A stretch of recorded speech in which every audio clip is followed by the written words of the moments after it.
flèches dans tous les sens. Là où les flèches arrivent, sera les murs de la mosquée. Vous imaginez la scène? Les tireurs se groupent au milieu et ils tirent dans tous les sens. Ils tirent les flèches. Là où les flèches arrivent, c'est la limite de la mosquée. Et la mosquée sera au centre de la ville.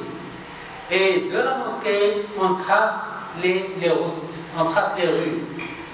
Donc, la ville sera comme ça, et il y a les rues dans tous les sens, et toutes les rues mènent à la mosquée.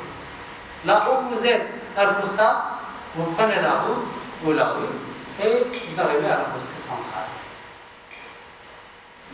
C'est une ingénierie, une idée d'ingénieur à l'époque, et c'était le premier dans l'histoire qu'il a fait. Salam alaikum. La ville de Paris, par exemple, est considérée comme l'une des plus belles villes, justement à cause de ce modèle de construction. Oui.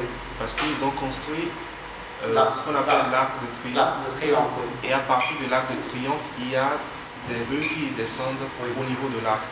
Et tous les architectes, tous les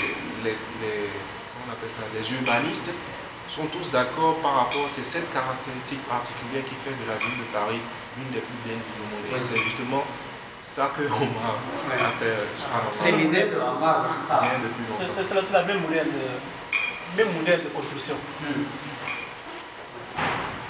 Mais bon, il faut pas oublier qu'est-ce qui vient avant l'autre. Ah oui, c'est ça. Ça vient bien longtemps. Oui, c'est une idée de génie, n'est-ce pas? C'est lui le premier qui l'a. Imaginez une ville, imaginez, vous avez donné une image, parce que Paris est très célèbre, on imagine maintenant l'Arc de Triomphe au milieu et les avenues qui partent dans tous les côtés à partir de l'Arc de Triomphe au milieu et les rues, toutes les rues mènent à l'Arc de Triomphe. C'est la même idée à Fustat en Égypte. Il y a la mosquée au milieu et toutes les rues mènent à la mosquée. C'est le premier qui a décidé que les takbir de salat de janaza soient 4 takbir. Avant lui, parfois on fait 5, parfois on fait 3, parfois 4. Lui, il a décidé qu'il soit 4. 4 takbir. Le prophète sallallahu alayhi wa sallam a dit: Ô Omar, Iblis ne passe jamais par le chemin que tu prends. Si tu passes par un chemin, Iblis passe par un autre. Iblis a peur de Omar. C'est la seule personne il a peur de gens, mais Omar est très célèbre. Très célèbre. C'est le prophète sallallahu alayhi wa sallam qui l'a dit. Il lui a dit: si tu passes par un chemin, Iblis passe par un autre. Iblis ne peut pas rencontrer Omar. Il lui a dit encore: s'il y avait un prophète après moi, ce serait toi, oh Omar. S'il y avait un prophète, il n'y a pas de prophète après moi. Mais s'il y avait un prophète après moi, ce serait toi. Comme Haroun avec Moussa. Comme Moussa était le messager et Haroun était un prophète Haroun était son frère et son assistant. Il était lui aussi prophète.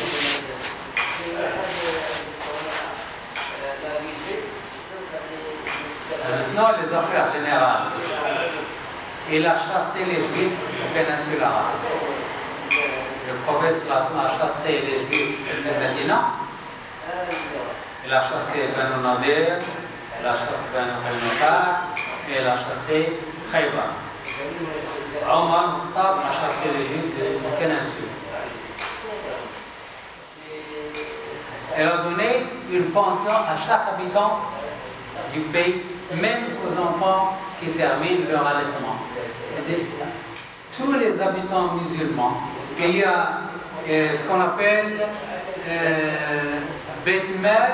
Beit Mal, c'est une banque. La banque du pays. La banque du pays. Il y a les provisions, l'argent et tout. Et tous les habitants du pays reçoivent des allocations, des pensions, des salaires mensuels de cette maison, de cette banque. Dès que l'enfant est né, on attend qu'il arrête de prendre le lait de sa mère. Dès qu'il arrête l'allaitement, il reçoit sa mensualité. Alors une fois, Omar Mukhtar était en train de circuler dans les rues, il a entendu un bébé qui pleure. Il a frappé à la porte, c'est la mère qui a parlé, il dit qui est-ce? Il dit c'est Omar, pourquoi ce bébé pleure? Elle dit d'accord, je vais le calmer. Il fait un tour, il revient, il entend le bébé encore pleurer. Il a frappé à la porte. Il dit mais calme l'enfant, calme le bébé. Elle dit d'accord. Et elle passe.